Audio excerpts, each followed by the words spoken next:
नेपाल के जनकपुर धाम से चली शालिग्राम शिला आज अयोध्या पहुंच गई। 6 लाख साल पुरानी इस शालिग्राम शिला से राम जन्मभूमि मंदिर में रामलला विराजमान होंगे। शालिग्राम को भगवान विष्णु का स्वरूप माना जाता है और भगवान राम उनके अवतार माने जाते हैं। धार्मिक लिहाज से ये मील का पत्थर है, क्योंकि इससे भारत नेपाल संबंधों का एक नया धार्मिक और सांस्कृतिक इतिहास लिखा जाएगा।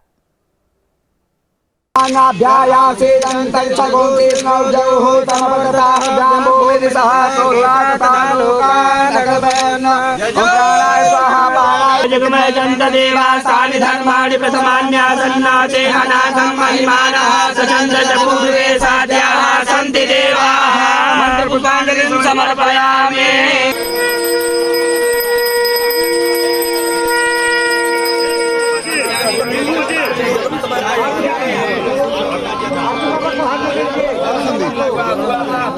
शालिग्राम शिला अयोध्या पहुंच गई।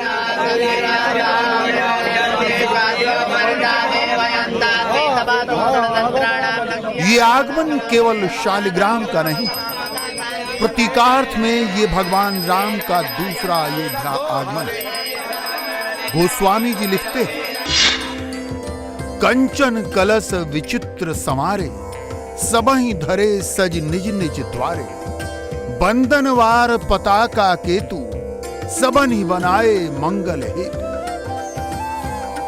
सोने के कलशों को अलंकृत कर और सजाकर लोगों ने दरवाजों पर रख दिया। मंगल के लिए बंदनवार ध्वजा और पताकाएं लहराई गई। बीथि सकल सुगंध सिंचाई, गजमन रच बहु चौक पुराई, नाना भांति सुमंगल साजे, हर्ष नगर निशान बहुबारी। गलियां सुगंधित द्रवों से सिंचाई गई, गजमुक्ताओं से रचकर चौक पुराई गई, सुंदर मंगल साज सजाए गए और नगर में हर्ष पूर्वक डंके बजने।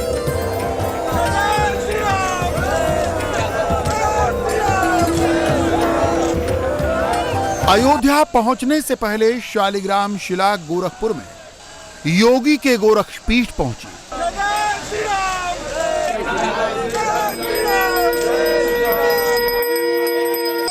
देर रात शिला के दर्शन पूजन के लिए शहर उमड़ पड़ा।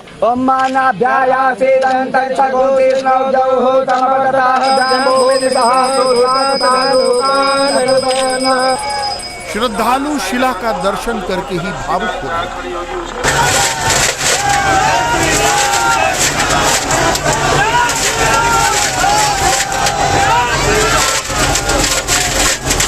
तो बहुत भाग्य की बात है कि हमारे गोरखपुर में ये शालिग्राम शिला आई हुई है और गंडकी नदी से निकाली गई है और वहाँ की पावन नदी से निकाली गई है और यहाँ तक आई है। हम बहुत सौभाग्यशाली हैं कि गोरखपुर आए और हम दर्शन कर पा रहे हैं। हम गोरखपुर की पृथ्वी पर जन्मे हैं और में रहते हैं, तो हमें लगता है कि हमसे सौभाग्यशाली कोई भी नहीं। आज हम बहुत अच्छा फील कर रहे हैं। मैं मोदीपुर भी गई थी, मोदीपुर चौराहे पे हम लोग खड़े थे, तो हम दर्शन किए, फिर भी हमारा मन नहीं भरा और हम फिर गाड़ी लेके फिर हम गोरखनाथ तक आ गए और पीछे पैदल चलते चलते हम यहाँ तक आ गए। इसको देर नहीं कहा जाएगा।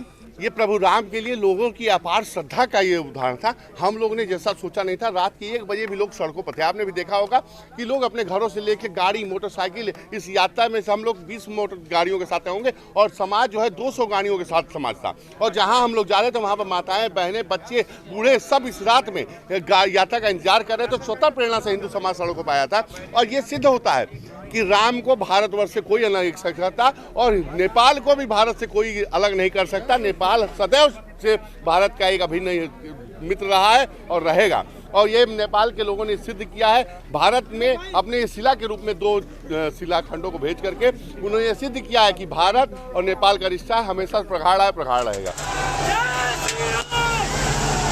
इसी शालिग्राम शिला से अयोध्या के राम जन्मभूमि मंदिर में रामलला की मूर्ति बनेगी। राम दरबार के भगवान श्री रामचंद्र की मूर्ति बनेगी। शालिग्राम को भगवान विष्णु का अवतार माना जाता है।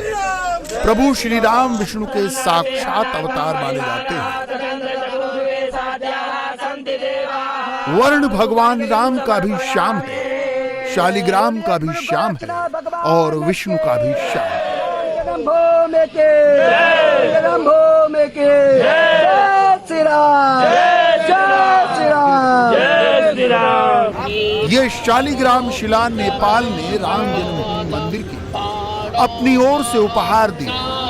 हिंदू परिवारों में घर घर पूजी जाने वाली शालिग्राम शिला का ये पत्थर भी खास है। राम मंदिर का निर्माण अगले 2000 वर्षों को ध्यान में रखकर किया जा रहा है, इसलिए पत्थर की आयु का भी खास ध्यान रखा गया है।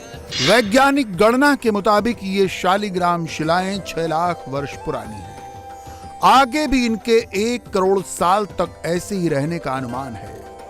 ये 40 टन वजन की 2 विशाल शालिग्राम शिलाएं हैं। इनमें एक का वजन 26 टन और दूसरे का 14 टन है। पत्थर को नेपाल की काली गंडकी नदी से निकाला गया है। काली गंडकी नदी तिब्बत से निकलकर नेपाल आती है। पत्थर का चुनाव और उत्खनन करने के काम में सैकड़ों की संख्या में कारीगर और मशीनें लगाई गई थी। पत्थर चयन के लिए नेपाल सरकार ने जियोलॉजिकल और आर्कियोलॉजिकल सर्वे समेत वाटर कल्चर को जानने समझने वाले विशेषज्ञों की एक टीम लगाई थी। काली गंडकी से निकाले जाने के बाद इनका पूजन हुआ। फिर लाल फूलों और गेरुआ, पीले तथा सफेद कपड़ों से सजाकर इन शिलाओं को ट्रकों पर रखा गया। शिलाएं जनकपुर लाई गईं, जहां जानकी मंदिर के सामने जय श्री राम के जय घोष के बीच फिर से इनका पूजन किया गया।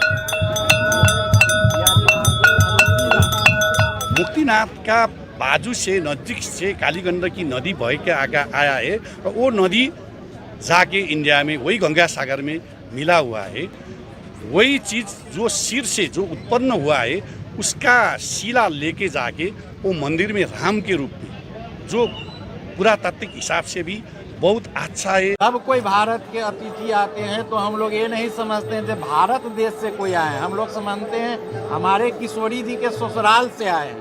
हम उस रिश्ता को हम लोग सम्मान करते हैं, उस रिश्ता को निभाते हैं और उस रिश्ता से हम लोग चल रहे हैं, क्योंकि बेटी रोटी का संबंध हम नहीं दिए हैं, हमारे किशोरी जी दिए। दर्शन और पूजन के दौरान नेपाल सरकार के पदाधिकारी और जनकपुर धाम के महंत समेत तमाम साधु संत मौजूद थे।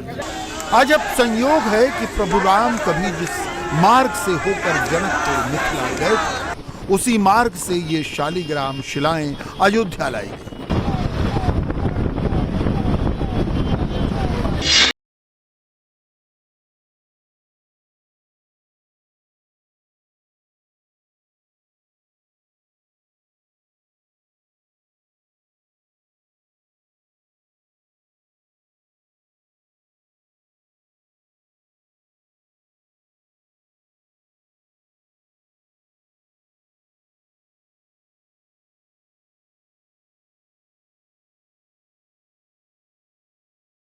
अयोध्या में जन्मभूमि मंदिर 2 तल में बन रहा है।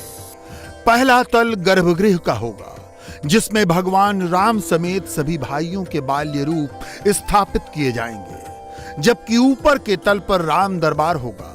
दोनों ही स्थानों पर भगवान राम की प्रतिमा का निर्माण शालिग्राम पत्थर से ही किया जाएगा।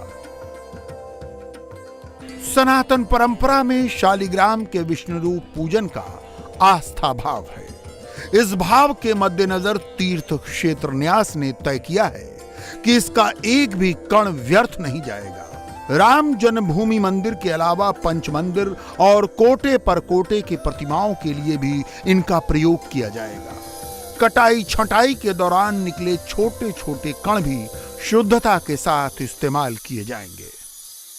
क्या नेपाल की तरफ से ये प्रस्ताव आया था कि चूँकि जो जनकपुर का इलाका है जो कि नेपाल के हिस्से में पड़ता है और वो चूँकि भगवान माँ सीता से जुड़ी हुई जगह है, तो क्या वो भी अपनी तरफ से कुछ देना चाह रहे थे राम मंदिर के लिए? कहते हैं मिथिला में एक परंपरा भी है कि बेटी की तरफ से।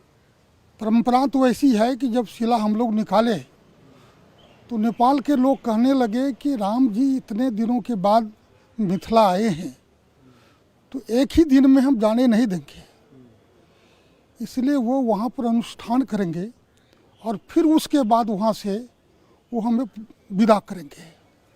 तो ये पत्थर है, उसकी क्या खासियत है, किस तरह का ये पत्थर है?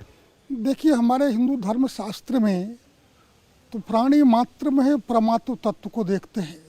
सिया राम मैं सब जग जानी, यहाँ तक कि जड़ चेतन में भी देखते हैं। तो पत्थर में भी परमात्मा देखने का हम लोगों की दृष्टि है। और उसमें जो पत्थरों की कई श्रेणियां हैं, उसमें पत्थर एक आता है जिस पत्थर को विष्णु का स्वरूप माना जाता है, वो शालिग्राम पत्थर है। अब ये शालिग्राम पत्थर अपने आप में विष्णु स्वरूप है और उनका प्रभु राम का जब मूर्ति बनेगा तो साक्षात विष्णु के अवतार राम जी हैं। यह एक वैभवकारी, शांतिकारी और देश को भी, समाज को भी आगे ले जाने वाला वहाँ से प्रेरणा मिलती रहे। इस पत्थर से क्या भगवान राम का जो बाल स्वरूप है उसकी मूर्ति तैयार होगी?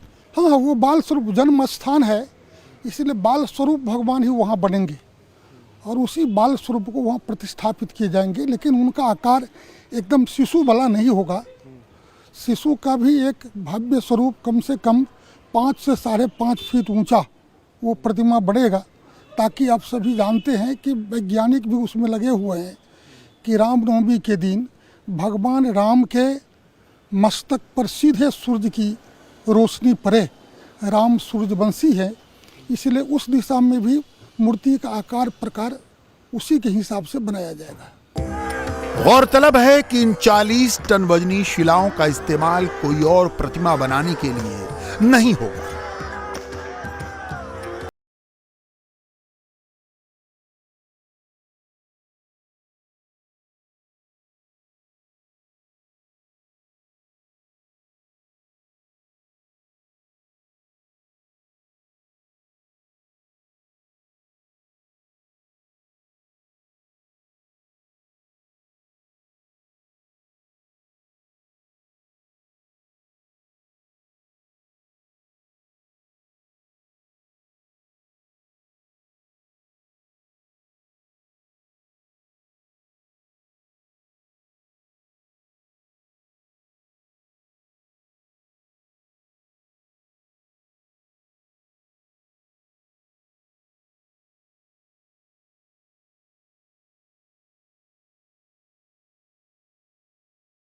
यहाँ पर गायत्री यज्ञ हो रहा है। 108 विद्वान ब्राह्मणों के द्वारा ये गायत्री का और स्वाहाकार यज्ञ हो रहा है। इससे तो और भी उसमें एक और आध्यात्मिकता का पुट आ गया।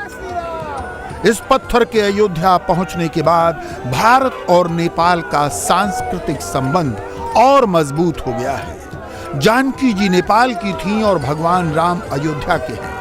अयोध्या और जनकपुरी में इस शालिग्राम पत्थर ने संबंधों की नई धार्मिक और सांस्कृतिक ऊर्जा पैदा कर दी है। इंडिया टीवी हर वक्त हर जगह डाउनलोड करने के लिए सर्च करें India TV news Google play store या ऐप स्टोर पर।